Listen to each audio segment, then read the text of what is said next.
tell you, for I to tell you, for I to tell you.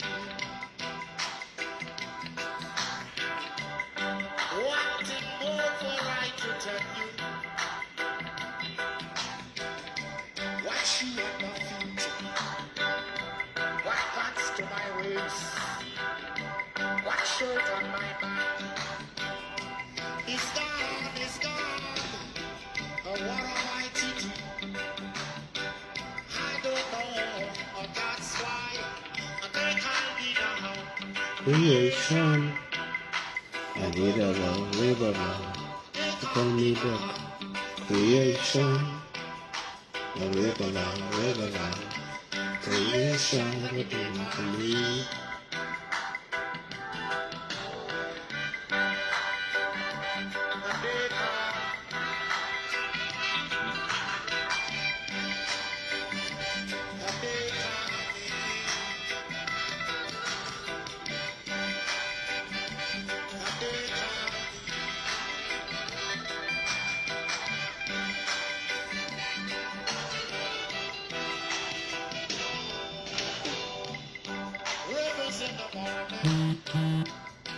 Rivers in the evening, rivers in the evening. The rebels was from that time until this time. I made up my mind to go on, sing my song.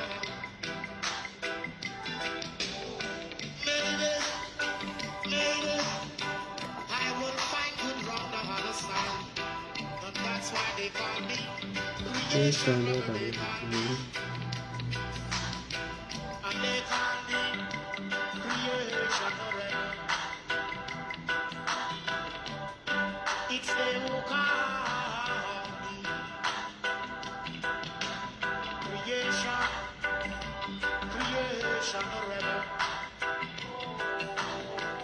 Creation, they call me.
Greetings, Black family, and welcome, right, to a special lecture of the Mutapa Afrocentric Dialogue series. Today is a special lecture because it marks the 139th anniversary of the birth of somebody who has influenced everybody who calls themselves Black consciousness, Pan-Africanist, African nationalist, or Afrocentricity today, right? And there is none other than Makosa Makulu, Marcus Mosiah Garvey, right?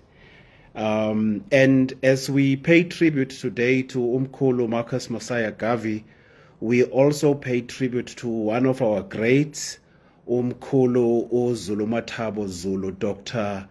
Mocholoko, who would have marked his 65th birthday today as well, you know. And in his words, Makhosa Makhulu, Nansi Ndaba Enkulu. Welcome to those of you who are joining us for the first time, and our love and respect to those of you who have been with us ever since we started this journey 6 years ago, right? And what we will attempt to do tonight is that we will attempt to present Umakhosa Makhulu, Marcus Garvey, through the lens of what we call the radical black power perspective, right? That's how we will try to present him. And the structure of our special lecture tonight is as follows. We will start with our usual, which is cognitive housekeeping. And then in our second segment, we will look at why is Makhosa Makhulu, Marcus Garvey, worth knowing. And then in our third segment, we will look at black power before black power. We will explain that. In our fourth segment, we will look at race first, black pride, and mental liberation. And then in our fifth segment, we will look at economic power and community control. And then in the last segment, we will look at repression, resistance, and the black power legacy, right? As I hydrate. So let's start with our first segment that looks at cognitive housekeeping, right? In an anti-black world, black family, structural racism systematically devalues black life, cultures, and intellect. Now, this hostile environment uses historical erasure and distorted narratives to maintain white supremacy. In this context, black history, self-knowledge are not merely academic subjects. They are essential tools for psychological survival, resistance, and liberation.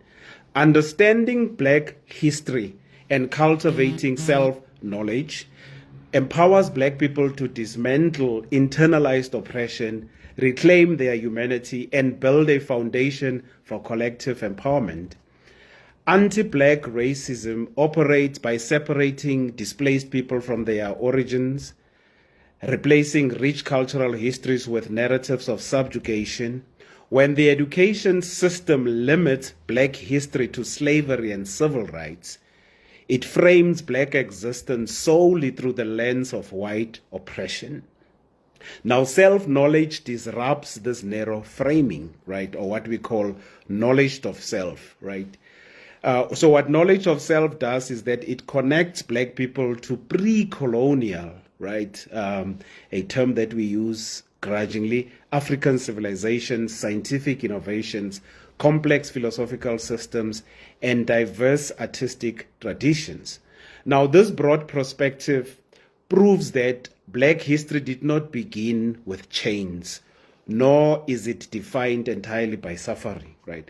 Now, realizing that one belongs to a long lineage of innovators, rulers, and creators provides a psychological shield against daily racial microaggressions and systematic degradation. Furthermore, historical literacy or consciousness is crucial for decoding how modern systematic racism functions.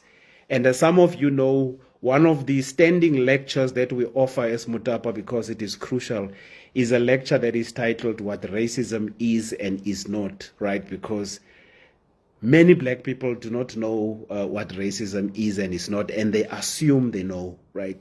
And that is also within the nature of racism, right? To make it very elusive and difficult to understand for black people.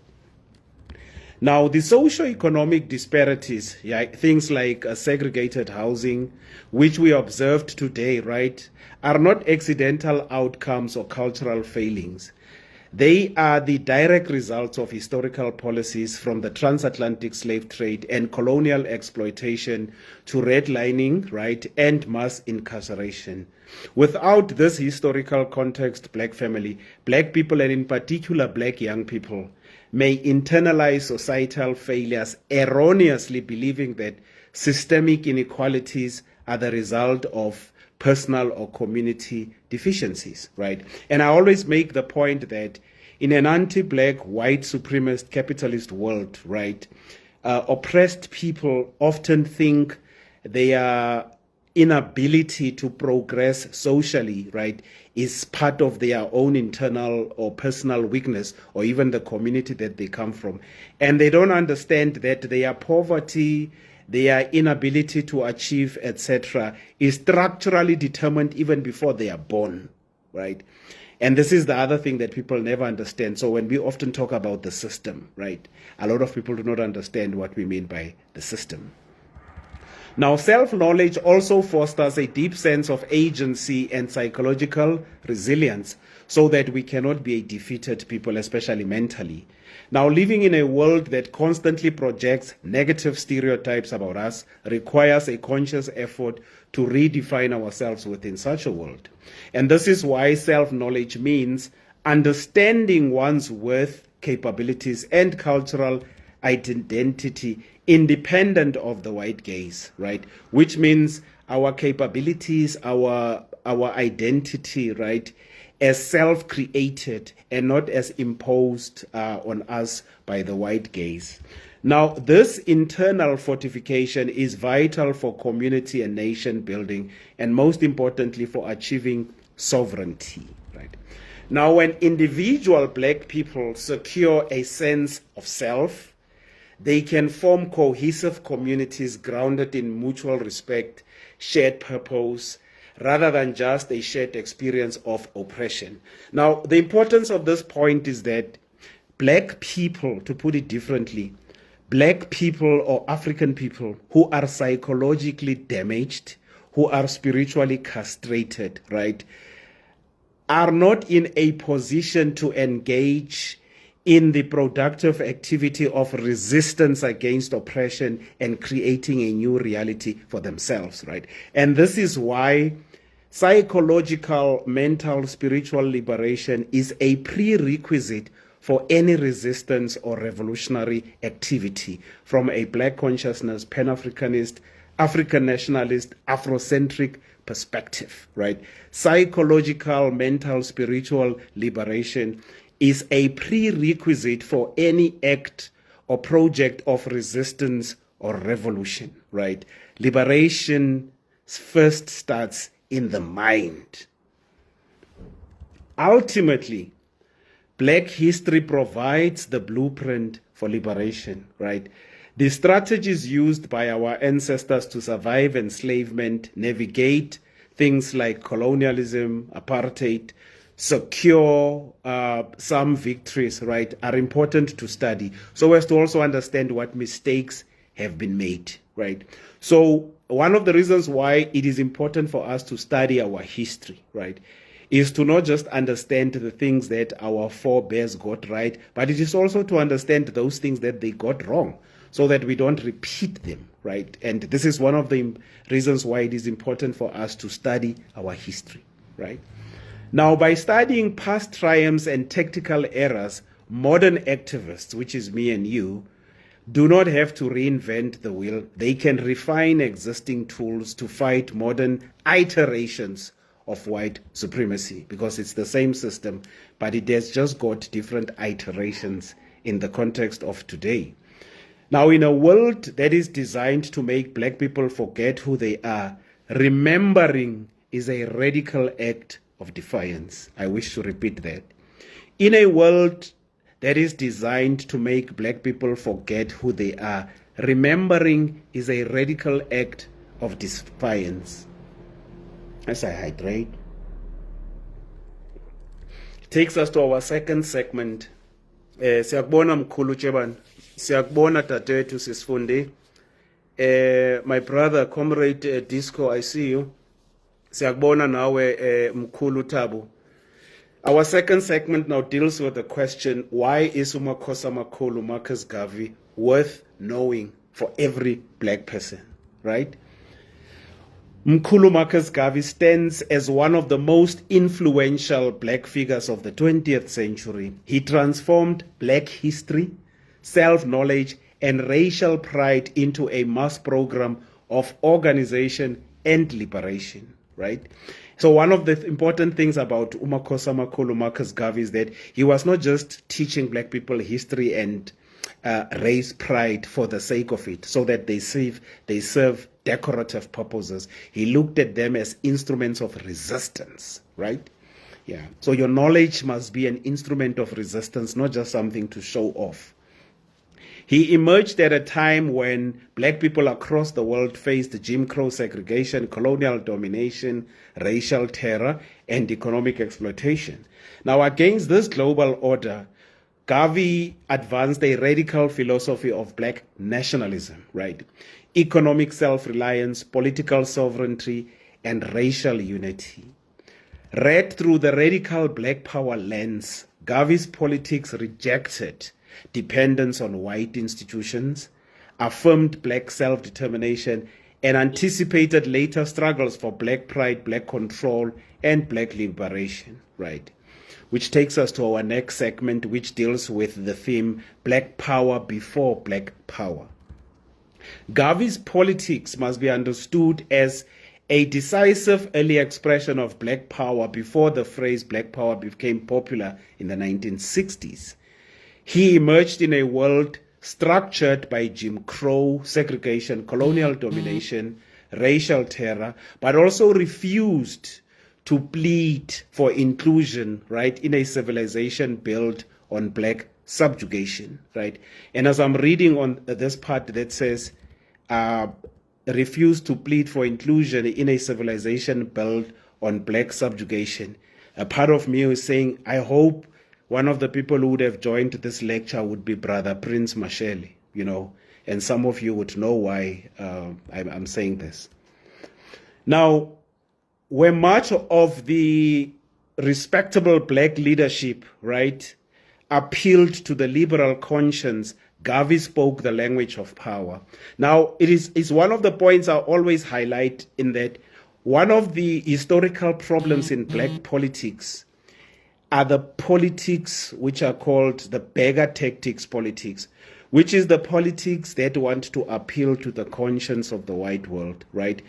And those politics that don't understand that by definition an oppressor does not have a conscience, right? And so the politics that want to appeal to the morality, to the conscience of an oppressor, right, are not just unscientific politics, they are a monumental waste of time, right? And crudely put, they are beggar tactics. And Garvey wanted us to part with that. He did not beg white society to recognize black humanity, right? He demanded that black people recognize themselves as people, a nation, and a force capable of governing their own destiny. Influenced by his travels through Central America, Europe, Jamaica, Garvey understood that white supremacy was not merely a matter of prejudice, right? The point I made earlier, that white supremacy was a global regime of land theft, labor exploitation, cultural domination, and psychological warfare against black people, right? So from a black power perspective, Garvey's central contribution was this insistence that black people could not be liberated by the same institutions that had produced their oppression, right? The point I made earlier, that we think we will get our liberation by appealing to the same group of people who put us in this position in the first place, and that through some magic they will grow a conscience, right? Now for Garvey, liberation required independent organization, collective discipline, economic control, cultural pride, and political sovereignty, right? His declaration, for instance, Africa for Africans, those at home and those abroad, was not a romantic slogan. It was a revolutionary claim to land, history, power, and destiny. In Garvey's hands, Africa became the center of black political imagination, and the liberation of the continent became inseparable from the liberation of the diaspora, right? Very important. As I hydrate. Now let us look at Makhosi Amakhulu Marcus Garvey through the themes race first, black pride, and mental liberation. Now Garvey's race first doctrine, horribly misunderstood by even many black people, right? Because many of them just react mechanically whenever they hear black people speak in race terms, because white people have terrorized black people so much that black people also manicure their speech in a manner that is not supposed to offend white sensibilities, right? So you have a whole industry of black politics that is designed to make sure that it does not offend white sensibilities, and it breeds political tendencies as well, political speech and political rhetoric that is designed to assuage, right, white fears, and to always assure white people that, we want change, but you must not worry, we are not against you, those types of politics. Now, his race-first doctrine was a frontal assault on the colonial psychology that taught black people to despise themselves, right? One of the things that Garvey understood is that he must attack white supremacy at the very point at which it is attacking black people, right? And that was the essence of their blackness, and in particular, their skin color, right? That the black skin color was made to be, or that black people had to believe that their skin color was a curse and it was related to ungodly things and even Satan. That is the first thing they attacked, that Garvey attacked, right? Now, at a time when blackness was criminalized, mocked, and degraded, Garvey transformed the black identity into a source of pride, unity, political mobilization, and listen to this, a badge of honor, right? He transformed blackness into a badge of honor, right? He pumped life, like Biko would say, into black bodies, and he inspired black men and women across the world to walk, right? Like Donny Hathaway says, right? Hold your head out high, right? He was able to pump life into those black bodies that were supposed to be alive, dead alive. In this sense, Garvey anticipated the cultural militancy of the Black Power era, right? Which is also the era of black consciousness. All of which then later adopted the slogans Black Power and Black is Beautiful. So the Black Power movements of the 1960s in the US, in the Caribbean, and in South Africa, right? Whether it's led by Malcolm X, the Black Panther Party in the US, whether it's led by Walter Rodney in the Caribbean, whether it's led by Bantu Biko in South Africa, all of them, right, draw from the rhetoric, from the philosophy of Marcus Garvey, right?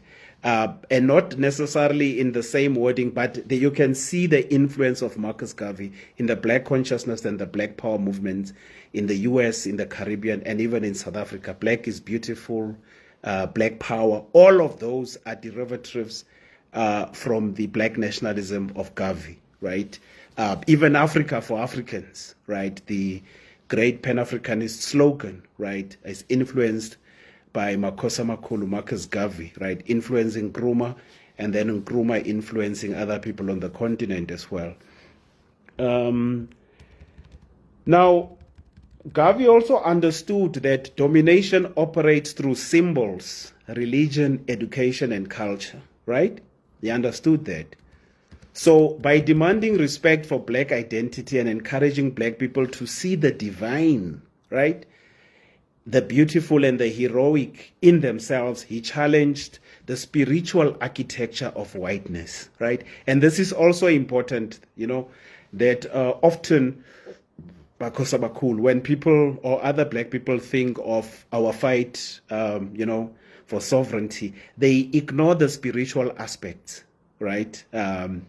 And so we must interrogate things like religion and the role of religion, in our oppression. And this is why, people like James Cone and others, Teofilo Cabestrero, developed things like black theology and liberation theology, because they were interrogating liberation and oppression at a spiritual level as well, right?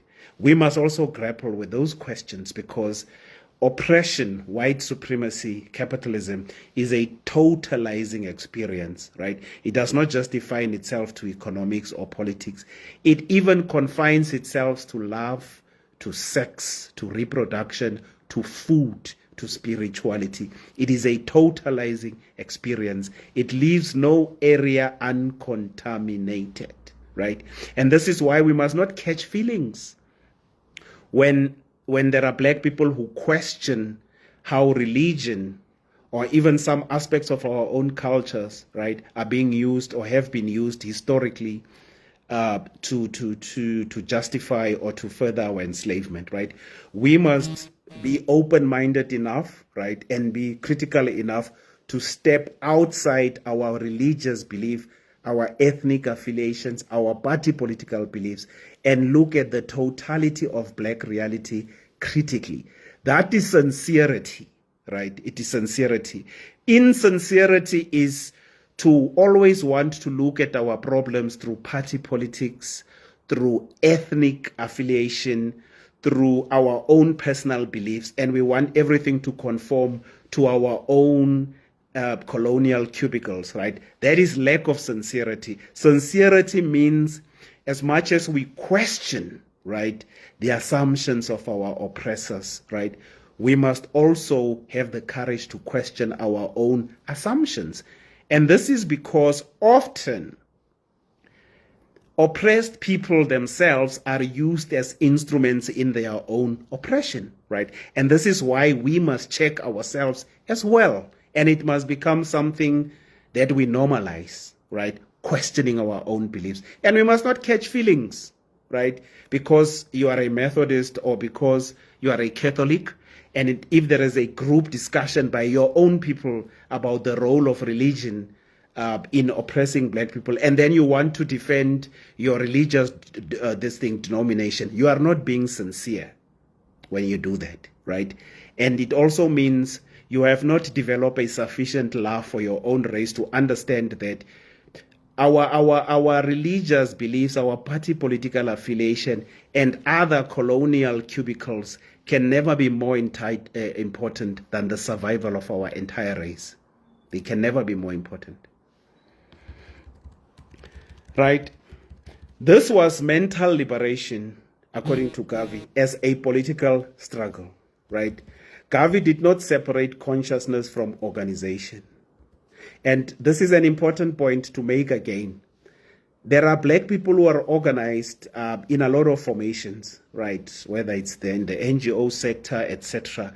But the critical question is whether those forms of organization, right, even these community development organizations that black people are involved in, it's not a horribly bad thing, but it does not make them immune to scrutiny, right? Whether the NGOs we belong to and the community development organizations that we start, the campaigns that we start in our communities, right, are they founded under the auspices or with an understanding of a proper historical consciousness, right? Now, why is this question important? So you may say to yourself, no, we are just an NGO and our focus is on GBV. We are just an NGO and our focus is on elderly people, right? That's what you may be thinking, right? But in a context that is defined by racism, capitalism, white supremacy, right? It is possible for racism, white supremacy to look at your NGO and use it as an instrument against black people, right? In the name of funding, in the name of development. Your very NGOs can be used.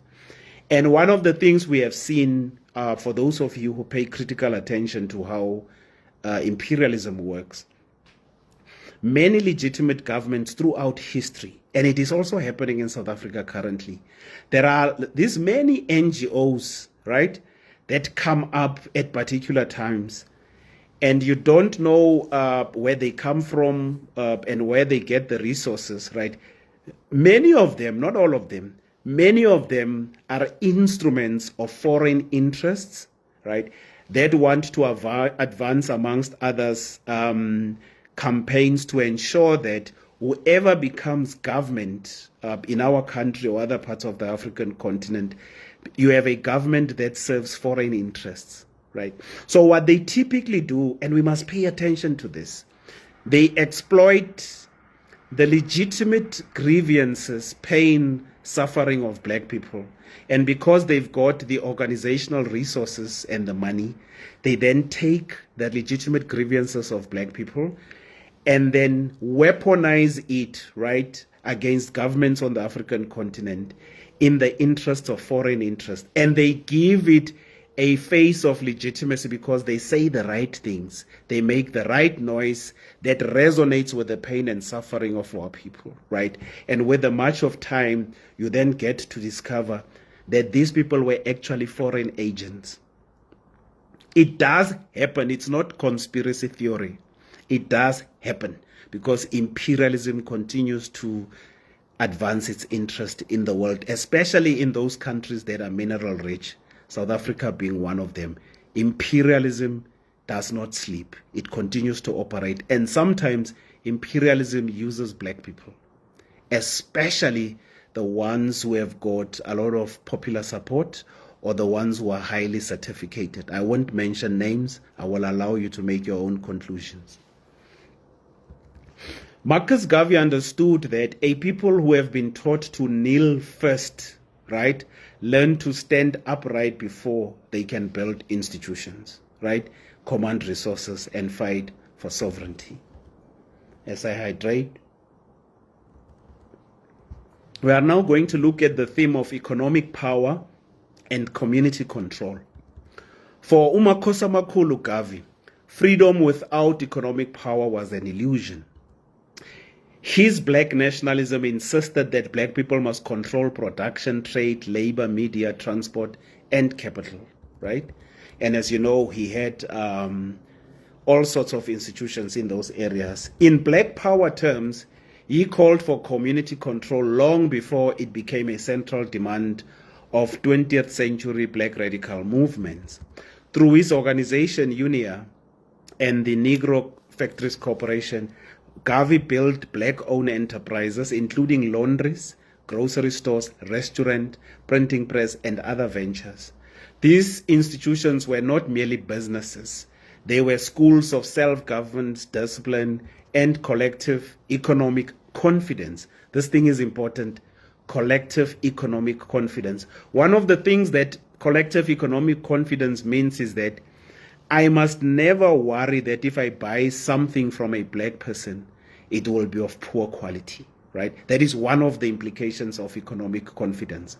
That if black people engage in trade or commerce, they produce high quality goods and they produce them in a professional manner, right? And that is the type of this thing capacity must develop. So one of his most critical or famous economic or commercial enterprises is the Black Star Liner ship, right, which represented the boldest expression of his program. Founded in 1919, it was conceived as a black-controlled shipping corporation that would connect Africa, the Caribbean, and the Americas to trade, movement, and political imagination. Now, you must also understand that the attacks against Garvey were systematic and they were calculated because what the white supremacists in the US understood and saw Garvey's vision, they saw it before many black people saw it. For instance, with the Black Star Liner ship, Garvey wanted to create a situation where black people globally would not just connect with each other, but they would trade with each other. Now, I'm just trying to show you the depth of Garvey's vision. Many of us today talk about the township economy, right? Look where we are limiting ourselves to, the township economy, right? Garvey was thinking about black people trading with each other globally, trading with each other globally. We are busy fighting and squabbling over the township economy, right? Now, the Black Star Line proclaimed that black people did not have to wait for the permission to build power. They could create institutions that challenged white control over commerce, mobility, and global exchange, the point I just made, right? Which brings us to our next point as I hydrate. Building a nation in motion. What does that mean? Garvey's genius was that he turned scattered black grievance into organized black power, right? He moved Pan-Africanism out of the elite conference halls into the daily lives of the masses on the streets, churches, factories, newspapers, parades, uniforms, songs, flags, and conventions.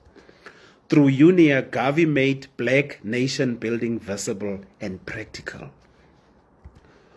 Now, with divisions across the United States, the Caribbean, Latin America, Africa, and beyond, the organization he created built a sense of global belonging that crossed colonial borders and challenged the idea that black people were powerless minorities trapped inside white-controlled states. Where I grew up in Kgosi Kgaleshewe, right? Some of you know it through the colonial imposed name Kimberley. Where I grew up, many of you may not know, Garvey's organization UNIA in my township had structures in my township and other parts of the country as well, like the Eastern Cape. I don't know if you're aware that UNIA had members and structures in South Africa, right? So when we talk of Makosa Makhulu Garvey, we're not talking about a figment of our imagination. For instance, the 1920 UNIA Convention in New York produced a declaration of the rights of the Negroes peoples of the world, right? Which was a manifesto for black assertion, and which was also against the lynching of black people and demanded justice, rejected colonial domination, and affirmed the right of black people to organize as a global political community. When we did the lecture on the Haitian Revolution, right, on this issue of rights and legality, one of the things I always talk about is that if you are a black person who is interested in critical black legal studies, or you are interested in the decolonization of the law, right, you must go and read something that is called the 1885 Constitution of Haiti, right, which was produced by black people. It was one of the most advanced and revolutionary constitutions that was ever produced by black people. But also, it is one of the earliest forms of the Universal Declaration of Human Rights, just after the one that was produced in Mali under Sundiata Keita in the 12th century, right? It just came after that one. So even before Haiti produced in 1805, in the 12th century in Mali produced something that today would serve as a precursor to what the white world celebrates as the Universal Declaration of Human Rights. And my point here is that we are not taught human rights, right, by the West, right? We are not taught human rights by the West, or even law or coding by the West. In fact, if you go and read the charter I'm referring to that was produced in the 12th century in Mali under Sundiata Keita, right, you will even find things that talk about affirming and the protection of the rights of women and children, right, as early as the 12th century, right, as early as the 12th century, right. So this thing of creating the impression that black people are taught by the white world about the dignity and the rights of children, right? You sometimes see how black people who have studied law think these things come from white people who spoke Latin. They must go and study the constitutions of Haiti and the other charter I refer to of the 12th century in Mali under Sundiata Keita. As I hydrate. Which brings us to our last segment that speaks to repression, resistance, and the Black Power legacy. Now, the white supremacist state of the United States viewed Garvey as a dangerous person because he was building more than an organization, right? Now, listen to this. He was building more than an organization. Garvey was building black political imagination. He was building more than an organization. Garvey was building black political imagination, something that we desperately need today, right? A lot of our activism today, a lot of our ranting today lacks imagination, lacks imagination, right? And then this is one of the things that we learn from Mkhulu Gavi, that we should be able to get out of the cognitive cage of Europe and reimagine the self and the world, right? We are struggling with that today because a lot of our approaches, our proposed solutions, confine themselves to the very structures and system that hold us in bondage. And we're struggling to think outside the systems and structures that hold us in bondage. And this is what I refer to here as building black political imagination.